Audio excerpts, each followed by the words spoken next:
আসসালামু আলাইকুম রহমতুল্লাহ। আজকে আপনাদেরকে একটা 1 হর্স পাওয়ারের মোটরের কয়েকটি বিষয় দেখাবো, যে বিষয়গুলো নিয়ে আমরা কোনো টেকনিশিয়ান কখনোই চিন্তা করি না, অথচ বিষয়গুলো অতি গুরুত্বপূর্ণ। তাহলে আমরা দেখি বিষয়গুলো কি কি, একের পর এক দেখব।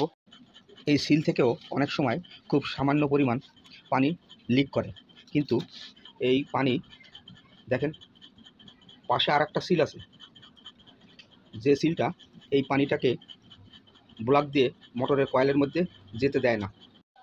এখানে যে মোটরটা দেখছেন, এই মোটরের শ্যাফট পানিতে খেয়ে নষ্ট হয়ে গেছে।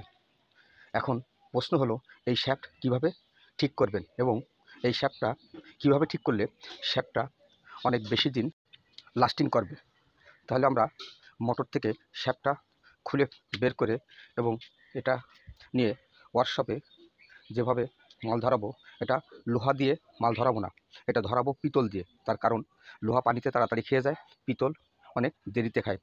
তাই আমরা পিতল দিয়ে যদি এটাকে আবার ঝালাই করে লেদে টার্নিং করি, তাহলে সর্বনিম্নে 10 থেকে 12 বছর এই মোটরের শ্যাফটটা ভালো থাকবে। তা আমরা আশা করব এইভাবেই আমরা কাজ করব। দেখুন, এখানে যে বিষয়গুলো আমি দেখাতে চেয়েছি সেটা হচ্ছে, অনেক সময় অনেক মোটরের মালিক ফ্যান বাদে মোটর চালান। ফ্যানের সাথে যে একটা কভার আছে, এই কভার বাদেও অনেক সময় মোটর চালান।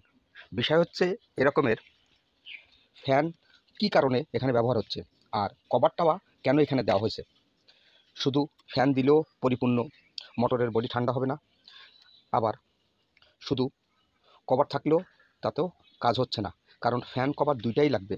কভারটায় কি করতেছে, মোটরের যে স্লটগুলো আছে, এই স্লট বরাবর পাখার বাতাসটা সোজা মোটরের পুরা বডিতে লাগতেছে।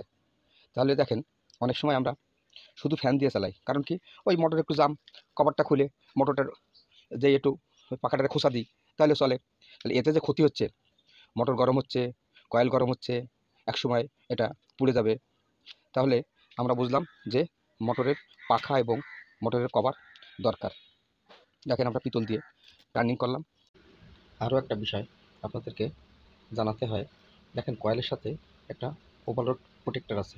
যদি কখনও মোটরটা জ্যাম হয়ে যায়, তাহলে লাইনটা বিচ্ছিন্ন করে দেবে, মোটরটা পড়বে না। আপনাদের মূল্যবান সময় নষ্ট করে আমার এই ভিডিওটা দেখার জন্য আপনাদেরকে অনেক অনেক শুভেচ্ছা জানাই।